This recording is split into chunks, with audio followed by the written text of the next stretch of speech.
สดีพ่อแม่พี่น้องเบิร์ดทุกคนเนาะมีได้พบพอหน้าอาเดกกับน้องเค้กอะเป็นตั้งอาทิตย์เลยเนาะมื่อนี้น้องเค้กก็ว่างอยู่งานกันเลยอันสิออกไปหาซื้อของกินนะเพราะว่าตอนนี้กระเทงแล้วนะทุกคนอากาศก็ร้อนๆมันนี้แดดฝนไม่ได้ตกบางคนก็ถามนะว่าน้องเค้กเฮ็ดเวอยู่ซิเลอร์เฮ็ดอยู่ซิเลอร์น้องเค้กเฮ็ดเวอยู่หานก๋วยเตี๋ยวเลือดทองนะทุกคนแถวอนุสาวรีย์นี่แหละแถววงเวทอนุสาวรีย์เนาะน้องเค้กเฮ็ดเวอยู่แถวนี้แหละบางคนก็ถามค้าห้องค้าอันนั้นอันนี้เนาะอันนี้ก็น้องเค้กก็ยังพรยังพี่เหลืองเลยเนาะเดี๋ยวตอนนี้น้องเค้กเอาไปหาซื้อของกินกันทุกคนเพราะว่าเทงว่ามีได้อันไม่ได้กินข้าวทุกคนที่ไม่ได้กินข้าวเสาร์นี่อยู่ซอย7ค่ะ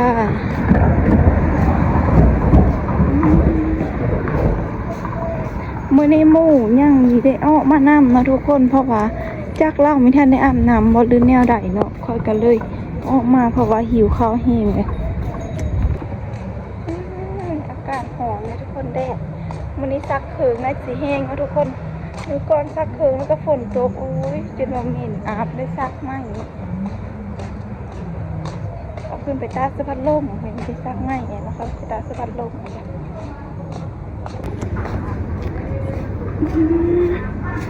หาซื้อของกินนะทุกคนว่ามันจะมีพี่เลยนะ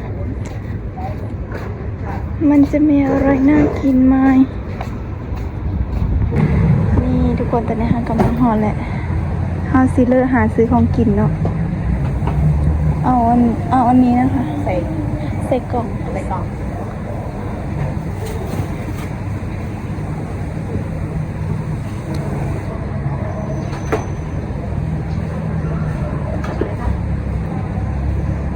ี่เอาไข่ดาวได้ไหมคะ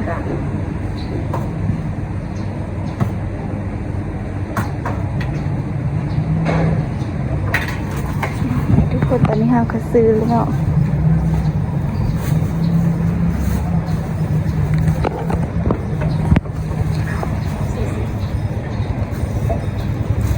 อันนี้กล่อง40 บาท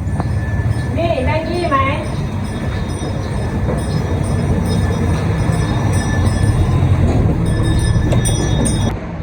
ตอนนี้เราก็ได้ของกินมาแล้วทุกคนนี่ถือว่าเราซื้อเด็ดเตอร์นะตอนแรกน้องเคว่าจะกินก๋วยเตี๋ยวไก่นะแต่ว่าไปแล้วมันมีหนี้เนี่ยทุกคนเดี๋ยวสิหาซื้อก๋วยเตี๋ยวเนื้อน้ำตกแถวนี้เนี่ย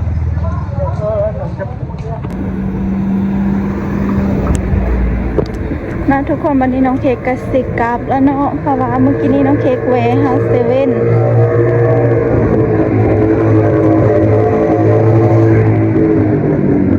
แวะเข้าเซเว่นแล้วก็ซื้อขนมเนาะนี่ได้ขนมกับน้ำมะพร้าวนะทุกคนข้ามไปเมื่อกี้นี้นะวันนี้เราซื้อมากินข้าวนอกข้าวมาซอยแบบน้องเค้กอยู่ที่ซอย7นะทุกคน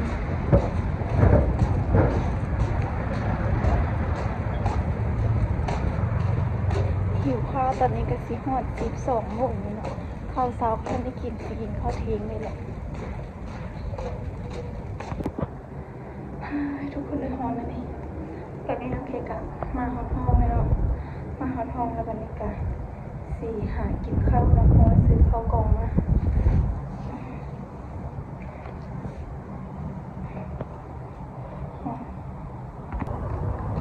แล้วมาพอมันได้ขนม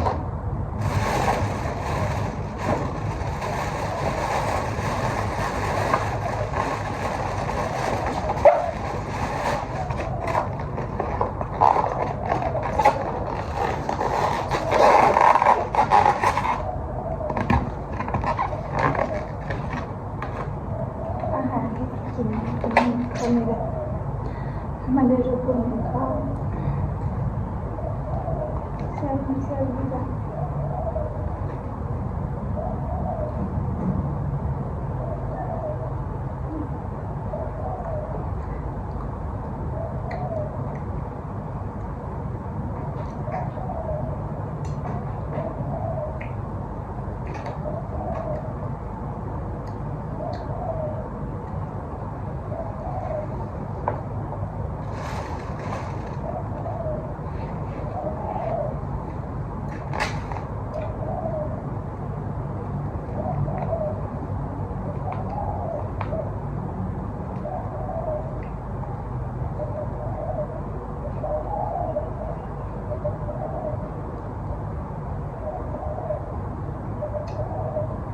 กระสับ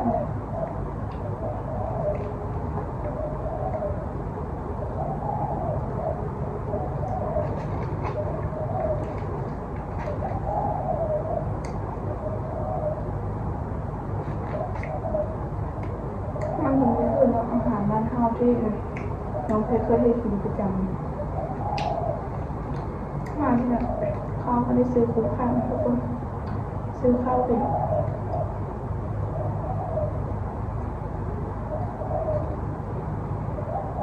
ทำจากข้าวซื้อไม่ได้ลงเทศเป็นอันเทศ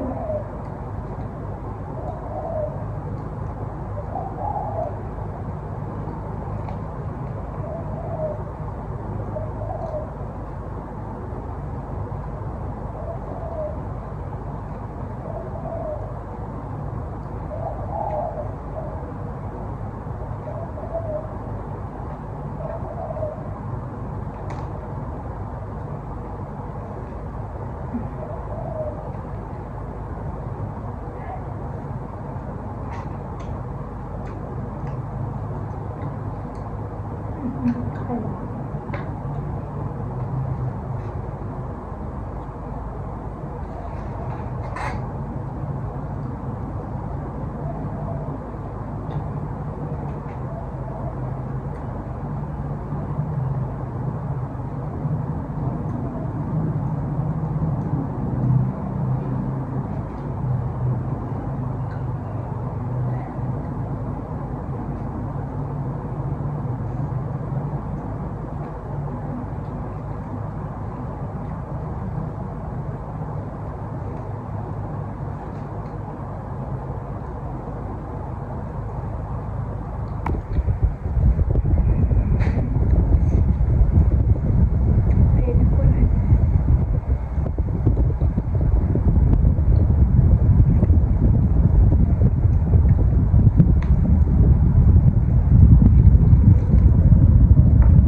ตอนนี้เราก็ กินข้าวก็ไม่ทันได้อิ่มเลยทุกคนเพราะข้าวไม่ทันได้เหมือนเลยแล้วห้าสิกินขนมต่อ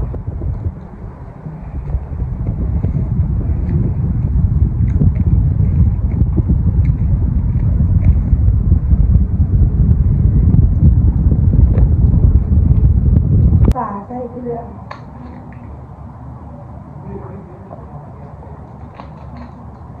นี่คือมันปวดไหมนะซักเคืนเป็นสีแห้งเลยบอก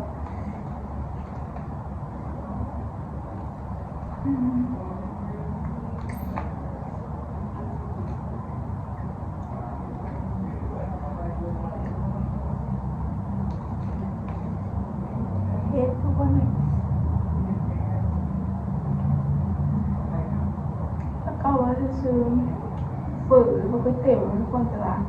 ไม่มีนี่นะแถวซอยนะเขาเป็นหางนะ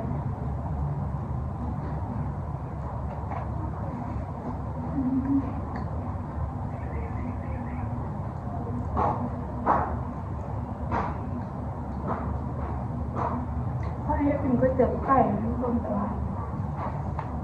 ไม่มีนะนอกไปละ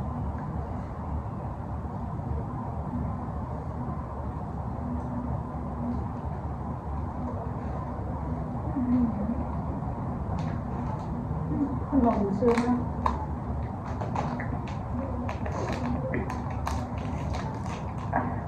ขนมอะไรพวกนี้พวกขนมนะสิตัวอยู่นะ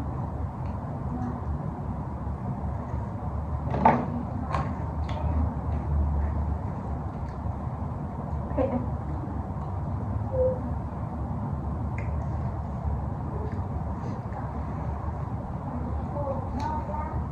คือจะกินตำมะม่วงนี้แต่ว่า ประหยัดมันไหมเนาะอันที่นี้เพราะว่าน้องเพกอะไม่ทันได้ซื้ออย่าง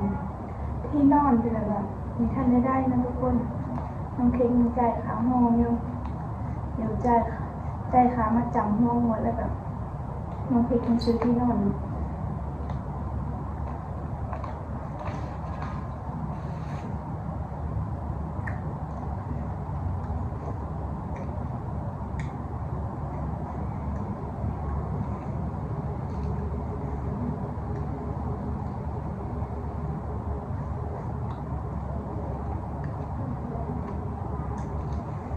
ค่าห้องกับน้องเพชรจ่ายไปอาทิตย์ก่อนเพราะว่าน้องเพชรเรียกเวทเนาะเงินออกทุกอาทิตย์นะทุกคนก็เลยมีเงินใส่เนี่ยมีเงินใส่ก็คืออะไรได้เงินซื้อกินพอแต่ว่าได้เงินซื้อกินเนาะมีท่านได้ตั้งหลักใจเพราะว่าคือในห้องมีท่านได้มีกินเผื่อซื้อเอาใครจะกินต้มนี่กับหม้อไฟฟ้าอะมีท่านได้ซื้อเนาะถ้าพี่วันน้องเคว่าซื้อสั่งหม้อไฟฟ้าขนาดน้อยนะแต่ว่าจะเมื่อได้ซื้อกินก้อนเดียวอยู่ประมาณเดือนปลายคนเนาะน้องเคกินซื้อ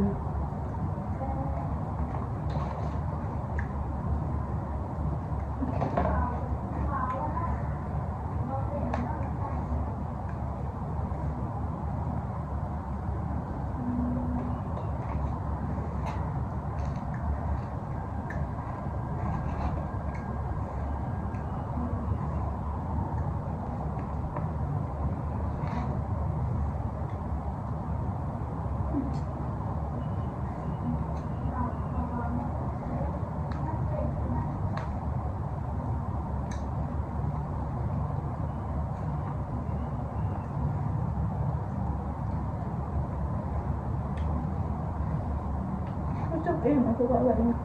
คือหลานเลย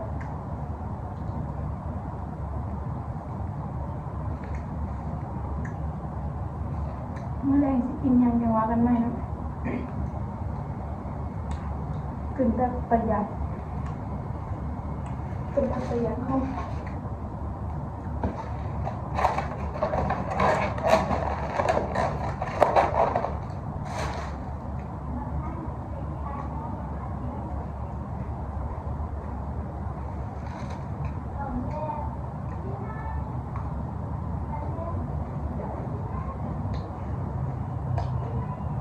เป็นน้ำมะพร้าวแป้ง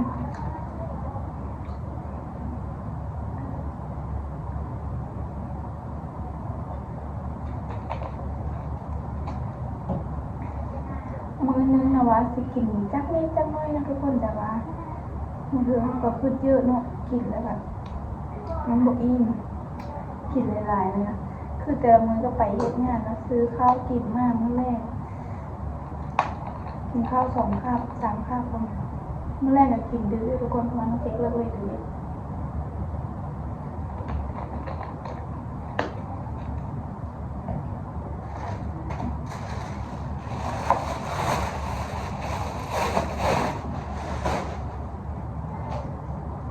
ขนมในกะแล้วยังกินแล้วก็คือกินอันเดียวสำหรับคลิปนี้กะน้องเค้กขอจบเพียงเท่านี้แล้วเด้อทุกคนเดี๋ยวพบกันใหม่คลิปหน้าบ๊ายบายที่ฟ้าลื่นน้องเค้กเด้อรุ่นสิหาคลิปมาลงให้เบิ่งนะทุกคน